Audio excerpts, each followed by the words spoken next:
सिवान में शराब का खूनी पंजा।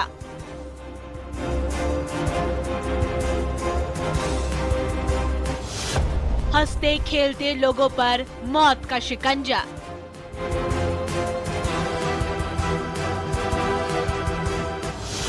संदिग्ध परिस्थिति में 3 लोगों की मौत।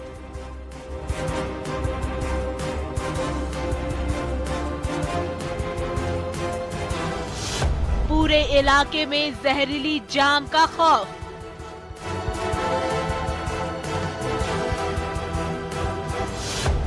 कब होगी मौत के सौदागरों की पहचान?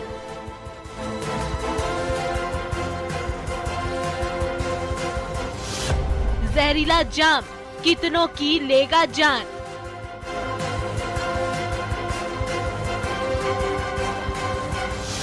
जहरीली शराब से मौत जारी है। नमस्कार, आप देख रहे हैं अपना बिहार। मैं हूं आपके साथ विभा उपाध्याय। बिहार में जहरीली शराब से मौत का यह सिलसिला लगातार जारी है। पिछले महीने सारण, सिवान और बेगूसराय में 80 से ज्यादा लोगों की शराब से मौत हो चुकी है। इस पर सियासी तू मैं अब भी खत्म नहीं हुई कि सिवान में एक बार फिर से 3 लोगों की संदिग्ध परिस्थितियों में मौत हो गई और 7 लोग गंभीर रूप से बीमार हैं। हर बार की तरह इस बार भी परिजन यही दावा कर रहे हैं कि शराब पीने से इन सभी की तबीयत बिगड़ी और 3 लोगों की मौत हो गई। हर बार की तरह इस बार भी प्रशासन इस बात का पता लगाने में जुटा है कि इनकी मौत आखिर हुई तो कैसे। हर बात की तरह इस बार भी सवाल यही उठता है कि ये जहरीली जाम कितनों की लेगा जान। जहरीली शराब से मौत जारी है।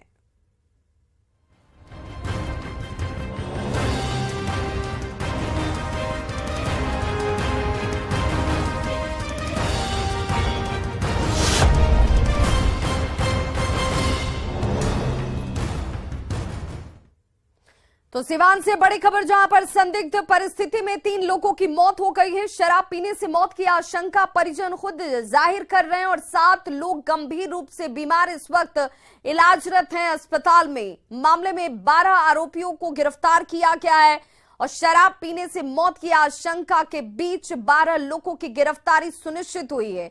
सिवान में संदिग्ध परिस्थितियों में 10 लोग अचानक से बीमार हो गए, जिनमें 3 लोगों की मौत हो चुकी है। एक की मौत सिवान सदर अस्पताल आने के दौरान हुई तो 2 अन्य लोगों की मौत पटना रेफर करने के दौरान रास्ते में ही हो जाती है। सिवान के डीएम अमित कुमार पांडे ने कहा है कि मृत तीनों लोगों का पोस्टमार्टम कराया जा रहा है ताकि इस मौत के पीछे की असल वजह का खुलासा हो सके।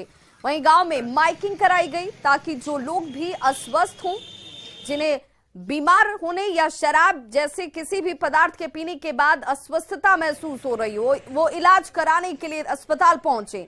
इस मामले में बीमार 7 लोगों का अब भी इस वक्त सिवान के सदर अस्पताल में इलाज जारी है। इस मामले में जिला प्रशासन ने एक्शन लेते हुए 10 लोगों को गिरफ्तार भी किया है। मामला लकड़ी नवीगंज ओपी थाना क्षेत्र के बाला गांव और भोपतपुर गांव का है, जहां पर सिवान डीएम अमित कुमार पांडे बीमार लोगों से मिलने के लिए सदर अस्पताल पहुंचे। परिजनों का यह कहना है कि शराब इन सभी की तरफ से पी गई थी और शराब पीने से ही लोगों की तबीयत अचानक से बिगड़ गई, जिसमें 3 लोगों की मौत हो चुकी है। अभी रात के 12:30 बजे तक लगभग 10 लोग यहाँ पे उपस्थित हुए। उसमें एक व्यक्ति आने के क्रम में उनकी मृत्यु हुई। 2 लोगों को हम लोगों ने पटना रिफर किया था, तो उनकी मृत्यु इलाज के क्रम में जब यहाँ पे थोड़ा सा स्थिति गड़बड़ हुई तो हम लोगों ने पटना रिफर किया, बट उसको रास्ते में ही उनकी डेथ हुई। कुल 10 में से ये 3 व्यक्तियों की डेथ हुई है और एक व्यक्ति जब शुरू में आए थे करीब रात को 8 बजे, उनका ऑटोप्सी हो चुका है, पोस्टमार्टम हो चुका है। उसका जो रिजल्ट आएगा उसके बेसिस पे ही हम लोग कंक्लूड कर पाएंगे समस्या क्या है। सिवान के लकड़ी नवीगंज ओपी थाना के बाला गांव और भोपतपुर गांव में 3 लोगों की संदिग्ध परिस्थितियों में मौत हो चुकी है। जहरीली शराब पीने से मौत की आशंका जाहिर की जा रही है। परिजनों ने भी शराब पीने की बात को माना है। वहीं 7 लोगों की हालत गंभीर बनी हुई है। जायजा लिया न्यूज 18 संवाददाता मृत्युंजय कुमार सिंह ने।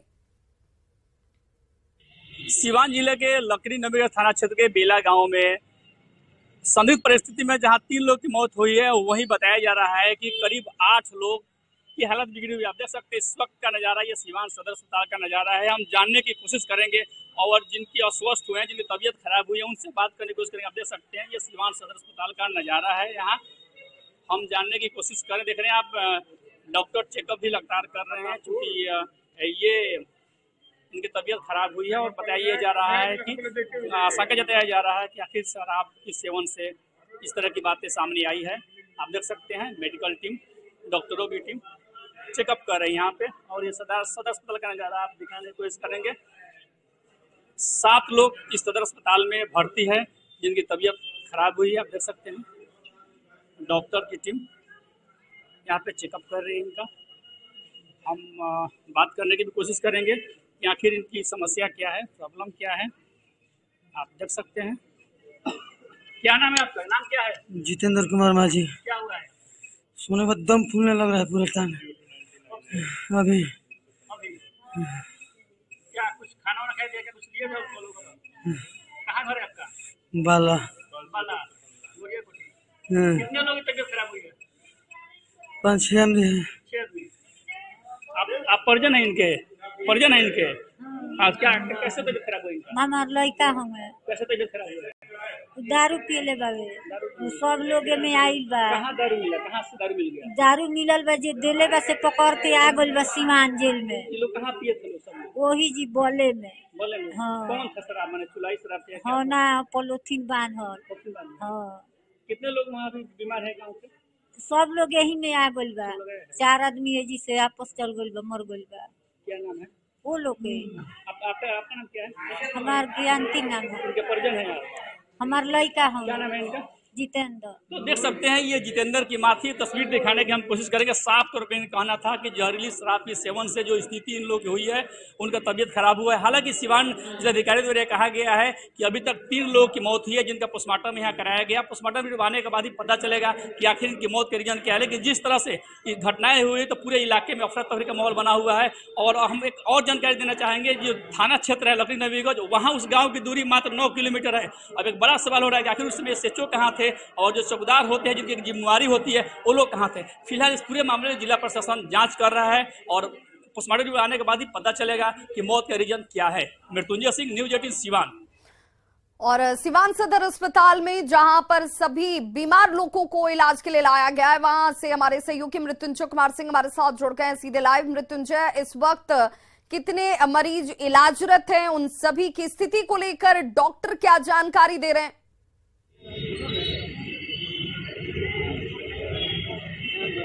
जी देखिए, अभी थोड़ी देर पहले जो न्यूज़ 18 कैमरा पे जितेंद्र जो बीमार था, उसकी हालत स्थिति काफ़ी नाजुक थी, उसको अभी सदर अस्पताल से रेफर कर दिया गया पटना में दिखाने की कोशिश करेंगे। आप देख सकते हैं सदर अस्पताल का नज़ारा, और हम अंदर बात भी करेंगे उन लोगों से जो लोग यहाँ 7 लोग हैं एडमिट है। और अभी थोड़ी देर पहले यहाँ से एक मरीज जो जितेंद्र को पटना रेफर किया गया है, उसकी हालत लगातार बिगड़ती जा रही थी, सांस लेने में समस्या आ रही थी। आप देख सकते हैं सदर अस्पताल का नज़ारा ये हम दिखाने की कोशिश करेंगे। तो आप देख सकते हैं चूँकि वहाँ पे स्थिति लोगों को यहाँ पे जैसे ही जो प्रशासनिक टीम वहाँ पे उस गांव में कैंप की हुई है और लगातार नज़र बनाई हुई है, क्योंकि अभी तक जो प्रशासनिक स्तर पे 3 लोगों की मौत की पुष्टि हुई है, वहीं 7 लोग गंभीर स्थिति में यहाँ इलाज चल रहा है। आप देख सकते हैं, कोशिश करेंगे देखने बात करने की भी क्या स्थिति है। कितने लोग गए हुए हैं? कितने लोग आए थे यहाँ पे? कितने लोग आए थे यहाँ पे? आए नहीं पता है, लेकिन वो अभी यहाँ से गए। तो हम देखने कुछ जानने की कोशिश करेंगे क्या हुआ इनको, क्या हुआ था, क्या हुआ था इनका, क्या हुआ था? कुछ नहीं हुआ। दारू पियले बन। अब स्थिति ठीक है इनका? अभी तो बात ठीक, बाकी अभी दम फूल रहा है। कम लोग धुंधरा लोग। आप इनकी मम्मी है? ना, मालिक है। बेला गाँव की कहाँ से? बाला। अभी अब तबीयत ठीक है आपकी? हाँ ठीक है। क्या सांस लेने में प्रॉब्लम हो रहा था? कुछ नहीं है। ठीक है। हाँ ठीक है। क्या नाम है आपका? दुलम राव। तो आप देख सकते हैं इनकी भी तबीयत बिगड़ी थी, यानी सदर अस्पताल में 7 लोग यहाँ पे भर्ती थे, इलाज चल रहा था। वहीं अभी एक जितेंद्र नामक व्यक्ति है, उसकी तबीयत खराब हुई है और उसे भेजा गया। आप देख सकते हैं डॉक्टरों की टीम यहाँ मौजूद है, लगातार चेकअप किया जा रहा है। तो जरा डॉक्टरों से बात करने की कोशिश कीजिए। डॉक्टर क्या कह रहे हैं कि इस वक्त इन लोगों के अंदर किस तरह की परेशानी नजर आ रही है, और जिन 3 लोगों की मौत हुई है उनकी मौत के पीछे की असल वजह क्या दिखती है? देखिए कुछ डॉक्टर की टीम में है, चूंकि रात से लोग मुस्तैद, हम जानने की कोशिश करेंगे। सर क्या ये लोग अभी रेफर हुए, जितेंद्र क्या समस्या थी? जी उनको जो है ना सांस लेने में दिक्कत हो रही थी, सांस लेने में दिक्कत हो रही थी, फिर उनका विजन जो है वो भी ब्लर हो रहा था। इसके लिए हम लोग उनकी कंडीशन सही नहीं था, तो इसलिए हम लोग को रेफर कर दिया पटना के लिए। लोग यहाँ पे एडमिट हैं? अभी तो फिलहाल 4-5 लोग हैं, बाकी जैसे जैसे जिनका कंडीशन हो रहा है खराब होते जाता है अगर, तो उनको हम लोग पटना रेफर कर देते हैं। बाकी जो हमारे यहाँ अपनी तरफ से हम लोग पूरी कोशिश कर रहे हैं। सिवान सदर में अभी तक फिलहाल 5 लोग और हैं, 4 से 5 लोग और हैं। देखा जाता है कि अचानक जो मरीज बढ़ गए तो समस्या आई होगी आप लोगों को इलाज का? जी हम लोग रात से ही परेशान, रात से ही मरीज का आना जाना लगा हुआ है। क्या नाम है? जी हमारा नाम डॉक्टर शाहबाज खान हुआ। एक और जानकारी, जो 3 लोग की मौत हुई है उसके पीछे रीजन क्या है? शराब का सेवन या ऐसा कुछ है? जी ये तो पोस्टमार्टम करने के बाद पता चलेगा कि उनका क्या कारण था। तो आप देख सकते हैं ये डॉक्टर थे, बता रहे हैं, कहना था कि रात से लोग काफी परेशान थे और 3 लोग की जिनकी जिला प्रशासन ने मौत की पुष्टि की है, वो पोस्टमार्टम रिपोर्ट आने के बाद पता चलेगा कि आखिर मौत के रीजन क्या रहा है। जी चलिए बहुत बहुत शुक्रिया मृत्युंजय इस तमाम जानकारी के लिए। तो सिवान सदर अस्पताल से आप तस्वीरें देख रहे थे सीधी, जहां पर इस वक्त 5 की संख्या में मरीज इलाजरत हैं। एक और मरीज जिसकी स्थिति गंभीर होती हुई देखकर डॉक्टरों की तरफ से पटना उसे रेफर कर दिया गया है। हालांकि 3 लोगों की मौत हो चुकी है और इंतजार पोस्टमार्टम रिपोर्ट का कि मौत के पीछे की असल वजह क्या रही है। संदिग्ध परिस्थितियों में मौतों पर क्या कहना है कांग्रेस और जेडीयू का, जरा वो सुनिए। इस तरह की घटनाओं पर ठोस और कारगर कदम उठाए, क्योंकि यह बार बार देखने को मिल रहा है कहीं न कहीं अवैध शराब का निर्माण, जहरीली शराब का निर्माण, जिससे कई लोगों की मौत हो जाती है। उस निर्माण करने वाले कौन सी संस्था है, कौन ऐसे लोग हैं जो इस तरह का काम करते हैं जिस वजह से लोगों की मौत होती है, इस पर तत्काल अंकुश लगाने की आवश्यकता है। कहीं न कहीं उस मैकेनिज्म को और ठोस करना होगा। जहरीली शराब या शराब का इस्तेमाल में बिहार में जो हो रहा है उसको नहीं होना चाहिए, किसी भी हाल में नहीं होना चाहिए। और क्यों लोग शराब पी रहे हैं? माननीय मुख्यमंत्री जी ने सही कहा कि जब पिएगा तो मरेगा। भाई जो लोग इसमें दोषी होंगे उनको तो सज़ा मिलनी चाहिए। और शराब के कारोबार पे जो तस्कर हैं वो रुक नहीं रहे हैं। कई बार ऐसा किया गया है, कई मैकेनिज्म इख्तियार किया जा रहा है, लेकिन नहीं हो रहा है ऐसा। तो मुझे लगता है कि प्रशासन को और ज़्यादा सख्ती करनी चाहिए और लोगों में जागरूकता लानी चाहिए कि भाई जागरूकता लाई जाए कि शराब बिल्कुल न पिए, उसका सेवन न हो, और उसमें महिलाओं को आगे करके इस जागरूकता को लाया जा सकता है। तो खालिद अनवर साहब ये कह रहे हैं कि जागरूकता की जरूरत है, लोगों को ये समझने की जरूरत है कि शराब का सेवन वो ना करें, मैकेनिज्म को और मजबूत करने की जरूरत है। लेकिन सवाल यही है कि सत्ता में आप हैं तो ये करेगा कौन? और लोगों की मौत के पीछे की असल वजह जब पता है तो उसे रोकने के लिए किस तरह के कारगर कदम की जरूरत है, ये भी एक बड़ा सवाल। सिवान में संदिग्ध परिस्थितियों में 3 लोगों की मौत के बाद सीमावर्ती सारण के इलाके में अलर्ट जारी कर दिया गया है। सारण में जिस जगह पर दिसंबर महीने में शराब कांड हुआ जिसमें 78 लोगों की जान चली गई, सिवान के उसी इलाके में ठीक 1 महीने के बाद शराब कांड हो जाता है। परिजनों का यह दावा है कि शराब पीने से ही 3 लोगों की मौत हुई है, 7 लोग बीमार हैं। और ऐसे में सवाल उठता है कि न्यूज 18 की तरफ से ये सवाल पूछे जाते हैं कि प्रशासन शराब पर आखिर गंभीर क्यों नहीं है? क्या प्रशासन की ये जिम्मेदारी नहीं है? क्या मौतों के लिए प्रशासन जिम्मेदार नहीं है? शराब माफिया को लेकर कार्रवाई क्यों नहीं होती है? सख्ती अगर आप कर रहे हैं तो सख्ती का असर क्यों नहीं दिखता है? और सख्ती के बीच आखिर शराब की तस्करी कैसे हो जाती है? शराब क्यों लोगों की जान ले रही है? यह बड़ा सवाल।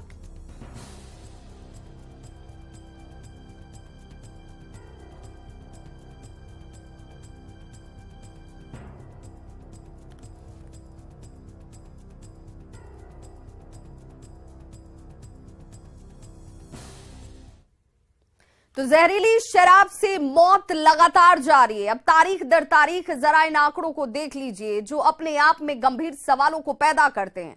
22 दिसंबर आपको बताते चले 22 दिसंबर 2022 की घटना, जहां पर लगातार मौतों की वजह से सवाल खड़े हो गए। लेकिन आज 2023 की अगर हम बात कर लें तो 2023 में 3 लोगों की मौत जनवरी के इस महीने में अब तक हो चुकी है।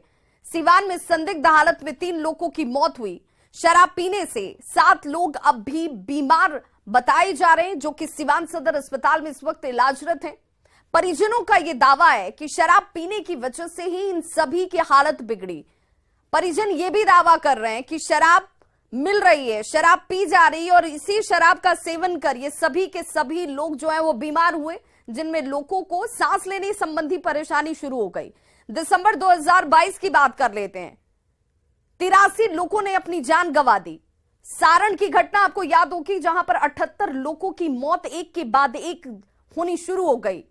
सिवान में 3 लोगों की मौत हुई, उस दौरान ही बेगूसराय में 2 लोगों की जान चली जाती है। लेकिन मरने का यह सिलसिला थमता नहीं है, रुकता नहीं है, क्योंकि जहरीली शराब लोगों की जान लेने पर आमादा है। शराबबंदी पर सवाल क्यों, ये जो बड़ा एक अपने आप में ही सवाल है। पूर्ण शराबबंदी के बावजूद शराब की तस्करी जो है वो बेधड़क और धड़ल्ले से हो रही है। शराब माफिया पुलिस वालों पर एक के बाद एक ताबड़तोड़ हमले कर रहे हैं, यानी कानून का जरा भी डर इन शराब माफियाओं के अंदर नजर नहीं आता है। शराब पीकर वाहन ड्राइवर जो हैं वो लोगों को कुचल रहे हैं। लोग इस तरह की घटनाओं को भी अंजाम दे रहे हैं कि शराब के नशे में लोगों के ऊपर ही गाड़ी चला दी जाती है। शराब पीकर बड़ी संख्या में लोगों की मौतें हो रही हैं। पुलिस का ध्यान अपराधियों पर कम और शराबबंदी पर ज्यादा है। कानून सफल बनाने के लिए ड्रोन से लेकर मोटर बोट तक का इस्तेमाल किया जा रहा है, यानी कि दुर्गम और दुरूह इलाकों तक पहुंचा जा सके, शराब तस्करों पर नकेल लगाई जा सके। हजारों की संख्या में लोगों की गिरफ्तारियां हो रही हैं। गिरफ्तार लोगों में गरीब से लेकर पिछड़ों की संख्या सबसे ज्यादा है। अदालतों की बात कर लें तो अदालतों में एक लंबी फहरिस्त है, लंबी फहरिस्त इस मामले में कि ऐसे लंबित मामलों की संख्या लगातार बढ़ती जा रही है। अदालतें इसे लेकर नाराजगी तक जाहिर कर चुकी हैं। शराबबंदी कानून में 2-2 बार संशोधन किया जा चुका है। पुलिस वाले और कर्मचारी कई बार इसे लेकर खुद शपथ ले चुके हैं। नशाबंदी के लिए कई बार मानव श्रृंखला तक बनाई गई है। सत्ता पक्ष से लेकर विपक्ष इस पर सवाल खड़े कर रहा है और इसीलिए ये एक बड़ा विषय, इस पर सोचने की जरूरत है। लोगों की जान जा रही है तो शराबबंदी को कैसे सफल बनाया जाए। बड़ी खबर छपरा से, जहां पर सिवान में शराब कांड के बाद छपरा में भी अलर्ट जारी कर दिया गया है। सिवान से सटे इलाकों में छापेमारी की जा रही है। मशरक में प्रशासन इस वक्त सबसे ज्यादा सक्रिय हो चुका है। शराब कांड से एक बार फिर से देखिए हड़कंप मच गया है। दियारा इलाके में छापेमारी की गई है। देसी शराब की कई भट्टियों को नष्ट किया गया है, क्योंकि ये वही मशरक का इलाका जहां पर कुछ वक्त पहले ही शराब कांड में लोगों ने अपनी जान गंवा दी थी और इसीलिए सारण और सिवान के बॉर्डरिंग इलाकों में इस वक्त देखिए ताबड़तोड़ कार्रवाई की जा रही है, क्योंकि दियारा के इन इलाकों का इस्तेमाल शराब तस्कर करते रहे हैं और इसी वजह से दियारा के इलाके में छापेमारी की गई है।